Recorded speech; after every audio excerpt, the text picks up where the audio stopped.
Hi, my name is Landon Lahey, and this is an overview of my senior capstone project and a little bit of insight just on some of the things that I've been able to work on here at Purdue University. A little bit about me is I really do prefer working in the residential field, design build. I like the fast-paced aspects of it. Me professionally, I'm pursuing a design build company that works in the Indianapolis area. I think there's a need for companies that uh, you know have expertise in the design aspects. It's anything to find contractors to do the work, but as far as the design and doing the work and getting it done in a timely manner and correctly, I think is important. And what I'm going to show you guys here in this capstone overview is some of the problems that you might run into in the residential world that I wanted to explore for my capstone project, specifically when you're working within neighborhoods that have a homeowners association. So, I mean, I looked at these 6 neighborhoods here: Harvest Run, Royal Run, Harvest Park, Royal Run, Cobblestone Lakes, Von Terra, Holiday Farms, and the Village of West Clay. This is on the northwest side of Indianapolis, in Zionsville, Whitestown, Carmel areas. Downtown Indianapolis would be south down here, and Purdue University would be, this is 65, so it'd be further up that way, probably 40 miles. So part of what I did here was I kind of did a virtual tour of these 6 different neighborhoods. So I looked at Cobblestone Lakes and Von Terra here on this slide. I looked at their covenants and their conditions and restrictions and their binding documents for the HOAs. You can kind of just see from the general layouts here, kind of the feel of the neighborhood. Here's Harvest Park and Royal Run. Royal Run is an older neighborhood, so you can see it's starting to degrade a little bit. You have overgrowth, very minimal design here. Again, here in Harvest Park, you can see this homeowner probably has gone above and beyond as far as their planting. And then, the neighbor across the street, for example, has the builder's required plantings only, 3 or 4 shrubs, a street tree. And then you get to Holiday Farms and the Village of West Clay, which are going to be your higher end of residential developments in this area.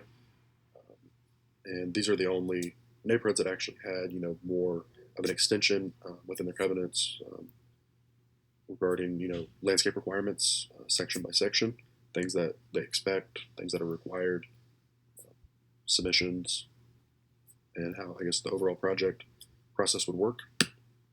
And then I evaluated these neighborhoods just based off their own laws, whatever they have said, is that neighborhood living up to their standard? Does it have the bare minimum? And you can see here what I've done is red means it failed and green means it passed. And then some precedent images here that fails, I just threw these on here really just the importance of a contractor who is able to do the work correctly, not a fly-by-night company necessarily, but just a retaining wall here obviously wasn't installed correctly. As you can see, it's failing. And then again, this deck failure, somebody thought they were a woodworker and a craftsman and, thought they were comfortable building the deck, but obviously they shouldn't be building decks. And the poor design section here, it's just really the poor integration. The design could have been drastically improved. Again, here, this deck was built stepping down into a landscape bed of rocks with 0 plants, with plastic edging. Seems like a good spot for people to trip. And here, the angles are just a little bit off. That would have been an easy adjustment on site. I don't know why they think that looks good. And then, the good designs, the materialities match back and forth, corresponds a little bit. And then I came up with these design detail standards if you were adding accessory structures. I think this is something that neighborhoods could adopt, just as a minimum. They could present this to people and say, okay, well, if you're doing a custom structure, it has to be this. And it could literally be a copy-paste version of this that they can adopt. Some more design interventions, specifically here in the center. I came up with some plants just for continuity within the neighborhood. So you can pretty much choose a flowering tree and a shrub. And as long as you have, one of the flowering trees and a couple of the shrubs, there would be some continuity throughout the neighborhood. But you can obviously go and have other shrubs outside of that as well. And then looking at design examples for both softscape and hardscaping. I think even in your lowest end neighborhoods, that something like this for a minimal landscape requirement just for softscaping would be acceptable. And then again, if you're adding any kind of extension onto the home, hardscaping or structure, patio, a deck, anything, there should be some added softscaping just to integrate that into the property better. Looking here at the intermediate neighborhoods examples, there's going to be more plants on more than one side of the house. And then again, how can you integrate this patio so it just doesn't stick out as bad?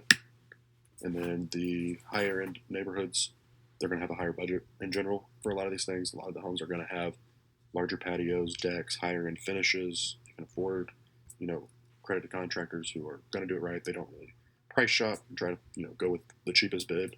But you can see here just the integration, the design, the importance of having a design where there's moving parts. This is a deck, landing and step coming down to a paper patio. It has to meet grade here, and then again this deck, has to meet the patio accurately. And then the integration with softscaping, a berm here for extended privacy, and the importance of again having the softscaping to back up the hardscaping. You can see that in both of these examples. Thanks.